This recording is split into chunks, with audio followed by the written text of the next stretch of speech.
Welcome to today's installment of Created for More, the podcast. I normally say hello, hello, hello, and welcome. Welcome to today's installment of Created for More, the podcast. But I thought I'll just switch it up a little bit so that you don't know what to expect, right? Week on week.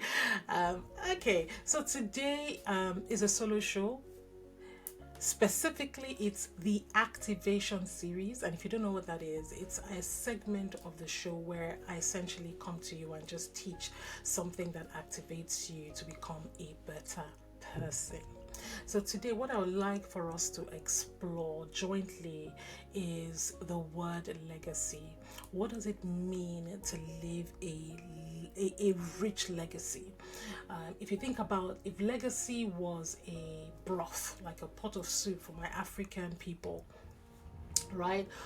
You know that when you're creating a pot of soup or a pot of stew, it takes a lot of things to that ultimately contributes to the experience of that soup tasting nice. You would throw, I don't know if you're making stew, you throw some tomato, you throw some salt, you throw some pepper, you throw all of these things in, and everything then contributes. So what I'm looking at it, I'm going to be exploring today is what are some of those contributory factors that make up this experience of people feeling like a person has left a rich and fulfilling legacy. What are some telltale signs? What are some indicators? What are some key themes? Right? But before we go in, first of all, what is a legacy? Right? I feel it's one of those words that people use a lot, but maybe I don't know that people understand it as well as they should, because I think that if they did, I feel that people will live differently. There's a different type of thinking, there's a different type of way that you present in the world. You relate with people when you are what I call legacy minded, and that's thinking about later, not necessarily about now. So, what legacy means is my own definition for it is leaving an imprint. I see, in fact, I see legacy as the easiest way I would say is like it's a footprint, but maybe not a footprint that is.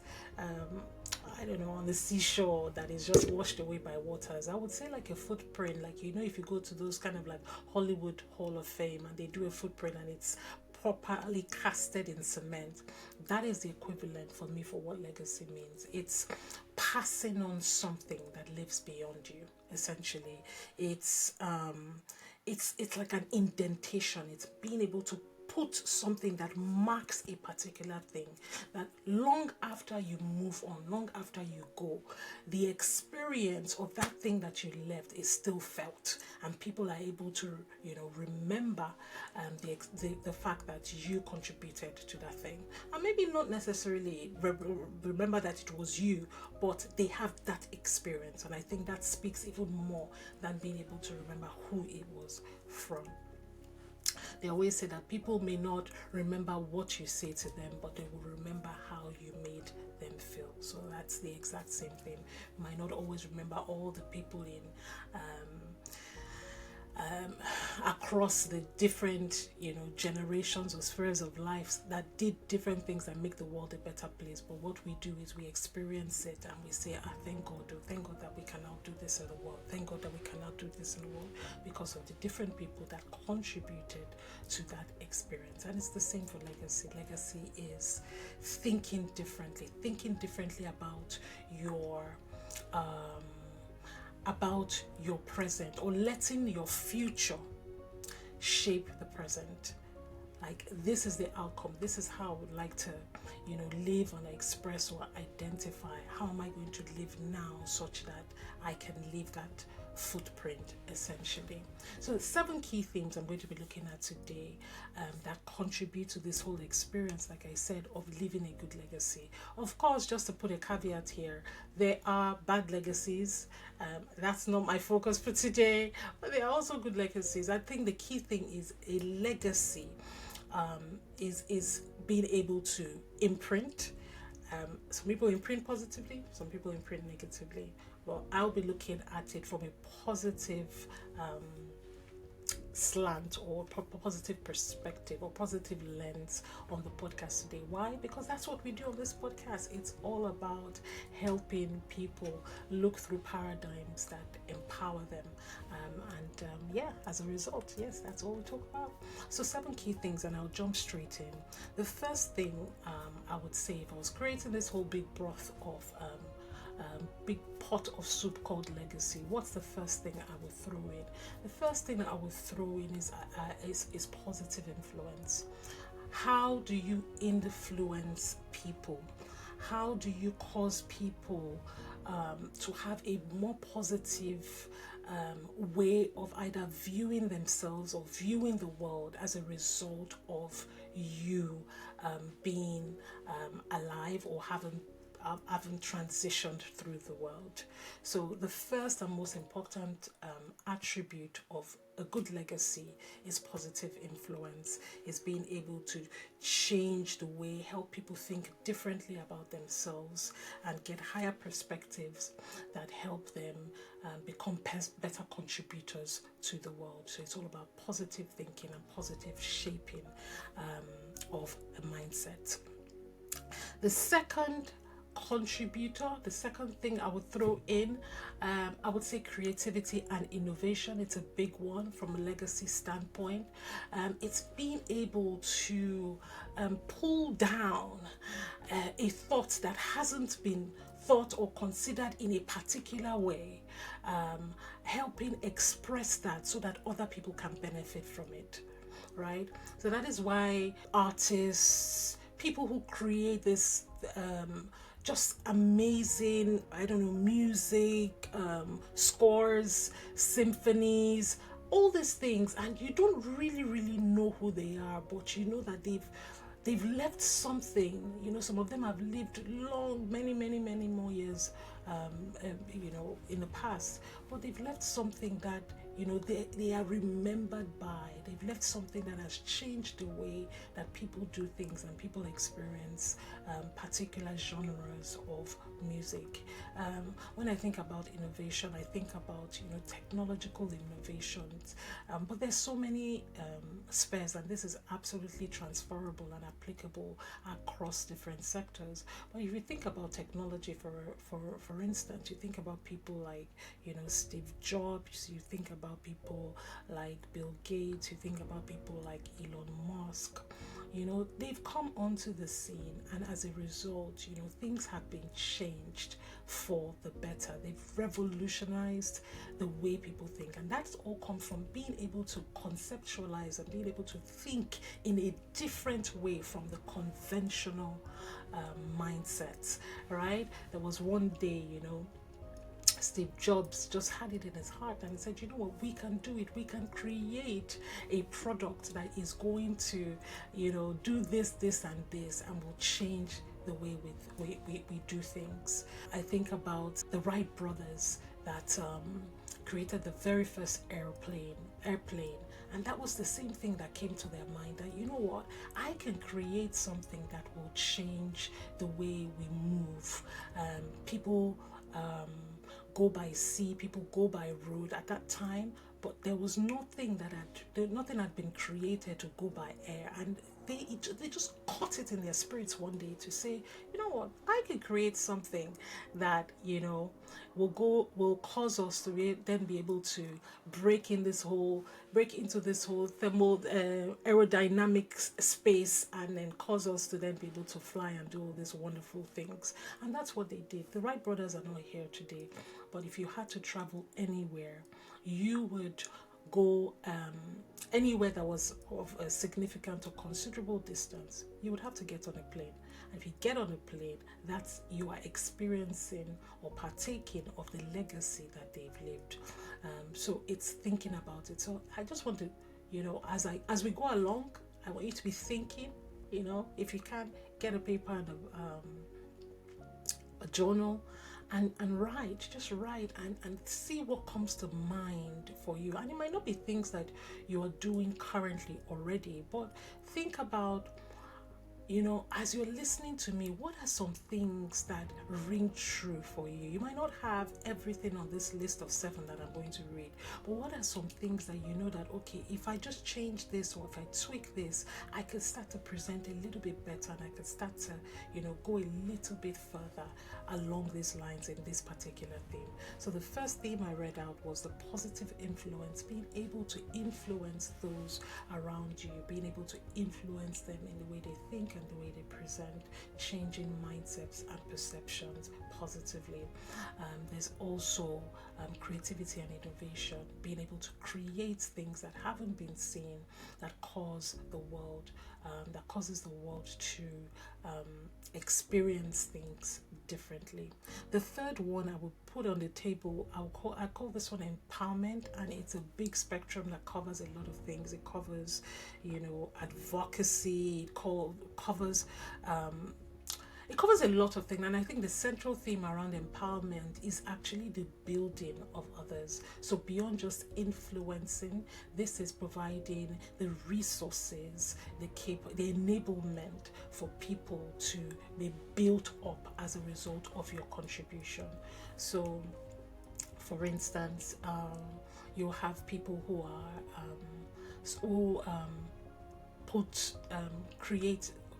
who benefit from charities. Let's use a charity as an example, who benefit from charities. But what people don't realize is that along the value chain of a charity, it consists of many aspects. There are partners, so people who don't do everything. There are people, contributors, people who just merely contribute and say, you know what, I'm going to put financial resources and that's the best that I can do, and that's enough, right? And some people who actively participate in the building and the development, who go out there, they're building wells, they're doing all of that is empowerment, teaching people skills and all of that, right? So the important thing to note on this one is that don't feel constrained, that if I don't have finances or I don't have the means, financial means, or material means, it means I cannot develop and leave a good legacy. You can, because empowerment covers, financial empowerment, it covers material empowerment, it covers physical empowerment. Whatever it is covered under that bracket. The next one, number 4, is what I call values and ethics. And values and ethics is passing on beliefs, right? So it's passing on what you believe, what your ideologies are. When I think about, Jesus Christ, our ultimate model in the world, that's what he did essentially. Beyond just showing up in the world, of course, he was a positive influence. He was obviously very, very creative, brought this whole experience of the miraculous, such that, the disciples and the people around at the time saw that, beyond what we see, there is a life, there is something that is beyond that. There is a God, there is, if I believe in Jesus Christ, his son, then I get salvation, and all of that is part of this creative process. It wasn't there before, and he created it and passed it on in the package of a belief. So essentially, you being able to pass down what you believe to your children, pass down what you believe to co-workers, people that you interact with on a daily basis, is you leaving a legacy, because what you pass down will remain there long after you have gone, right? The next one, number 5 on the list, I call this this is relationships. So it's really, really, really important that we understand that there's so many gifts and there's so many facets of us, and for some people they might not be able to do the other items that I've listed on the list, but the one that they will probably be the strongest on is relationships, is networking, is being able to collaborate, being able to be a bridge that connects people together. So it's important that we think about that from a legacy standpoint. What can I do? How can I connect? How can I bring parties together that ultimately then spark this, flame that eventually creates this ripple effect that is felt long after I am gone. So I would definitely throw relationships and collaboration and all of that into the broth as something that you can do to leave a good legacy. The next one I would say is memories. Beyond just being a positive influence, it's curating also intentionally, memories. How are you remembered? Like I said at the start, people may not remember what you do, but they remember how you made them feel.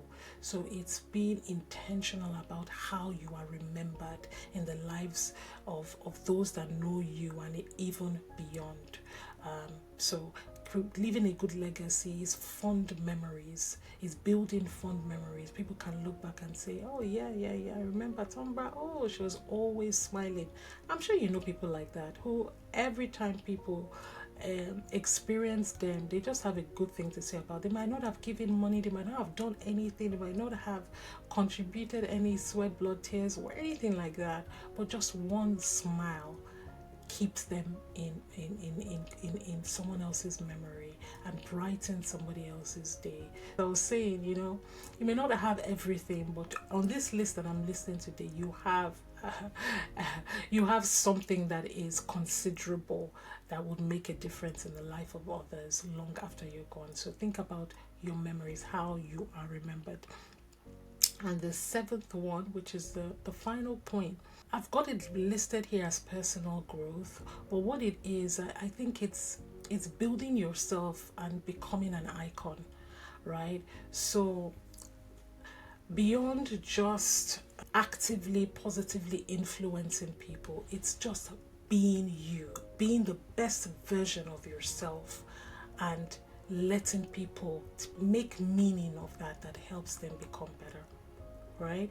Best version of yourself, how you think, how you behave, what you're learning, what you're doing, and just building yourself to the utmost level that people look at you and say, hey, there has to be something about you, and because of that I am going to change. So these are some of the, what I would call the intangibles, right? When you think about legacy, the first thing people think about is, oh, you build this building, or you've done this social project, and that's you leaving a legacy. You've created this foundation, you slap Tombra Nwoswagu Foundation on it, or you slap your name on it, and that's living a good legacy. And I think people have really streamlined the meaning and the impact in a legacy so much by doing that, because it is well beyond that, like I've just said. So people have streamlined the meaning so much that they've relegated it to just a few things, but legacy is well beyond that. Again, from the top, it's positive influence, it's creativity and innovation, it's empowerment, the actual building of others, material, financial and otherwise. It's transferring your ethics and your values, what you believe, and this is the core one, I would say, actually, before I continue reeling them off. Ethics and values and ethics is such a central one, because when we are raising children, when we are building the next generation, what we're often passing on beyond the house that your children live in, or beyond the environment that they live in, beyond the clothes that you buy them or the school that you put them, what you are passing on a lot of times is what you believe, what your moral sense of right and wrong. So it's very, very important that we are cognizant of that. We are aware of how much of a contribution it is to leaving a legacy and being remembered long after we're gone. The fifth one I said was relationships, being a bridge, getting people to collaborate, building network, leveraging the strength of networks. It's memories, how you are remembered.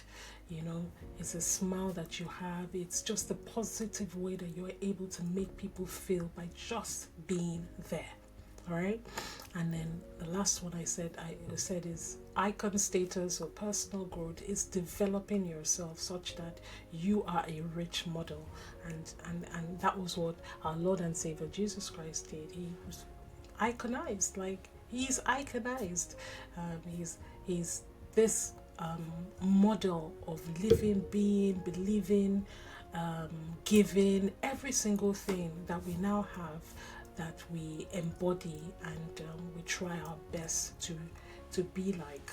So I had to condense all of this into three, leaving a legacy, or three key things, right? Leaving a legacy will, if you imagine a triangle, it will go, the 3 points of the triangle that weigh very, very importantly in terms of being able to leave a good legacy. I would say the first one is values, what you value, what you believe. And the second one is people, how you make people feel, what you do for people. And then the third point on that triangle will be action. What are the tangible physical actions that you put behind the words that you speak, and the things that you believe, and just the positivity that you exude? What are all those contributors? And this is what comes together, knowingly or unknowingly. Again, some people are building legacies that are not great because they are doing this, some of what I've talked about, but maybe the values are negative values, the relationships are not good relationships, the memories, they just leave a sour taste in everybody's mouth that they meet. They are not committed to building themselves, and because of that, they are not a role model for anybody. They are not empowering anyone, not creating anything. They're just consuming, and there's no positive influence overall. So all of this, you are right now listening to me on this podcast, you are building a legacy. You are. The question is, are you building the right legacy? Are you building a positive legacy, or are you building a negative legacy? So a lot of things that I've touched on today really center around intentionality. So like I said, we're all living a legacy, whether it's good or bad, we're all doing something, right? The people that leave good legacies are the people that are intentional about doing good things that end up contributing to this growth that I've talked about. And one of the things that stops people from even getting to the point where they're doing all of these things is feeling unclear about who they are and their contribution to the world, feeling as if, there is nothing I have that that is worth leaving behind. How sad is that? A lot of people are not aware of what they have and who they have been created to be. They feel as if they have no voice. They feel dissatisfied with life. They feel overwhelmed. They just generally lack clarity, and they just don't know what to do, right? So the central theme that you must ensure that you tick off, the central thing that you must tick off, is knowing who you are. Because once you know who you are, you become intentional about what you do on earth so that you can then leave a good legacy. For those who know, I am running a challenge from the 4th to the 8th of September 2023, and it's specifically for women who want to find out who they are so that they can end up contributing to the world in a positive way.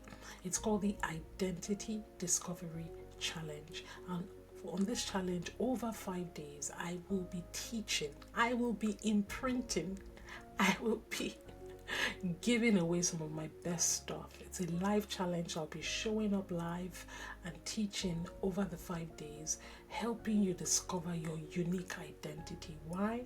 So that you can go on to be a blessing to the world. You can leave a good legacy, and everyone will be thankful for the fact that you came here, you came on earth, and you did your thing. I would love to have you there. I'm going to link in the details on the show notes. Go onto my Instagram page, click on the link in my bio. You'll also be able to join the challenge there. I have over near around 300 people that I've registered till date, and there's still a few more days to go on for registration, so you know that this is something that is so very much needed. If you need it as well and you're a woman listening to this podcast, I want you to join as well, because it is going to be a really, really defining session. Thank you so much for listening to the podcast today, and I look forward to continuing to serve you. If you've gotten anything that has made you think differently on this, I want you to send me an email. Send me an email at tombra@tombra.com or drop me a note on Instagram. Thank you very much. Bye-bye.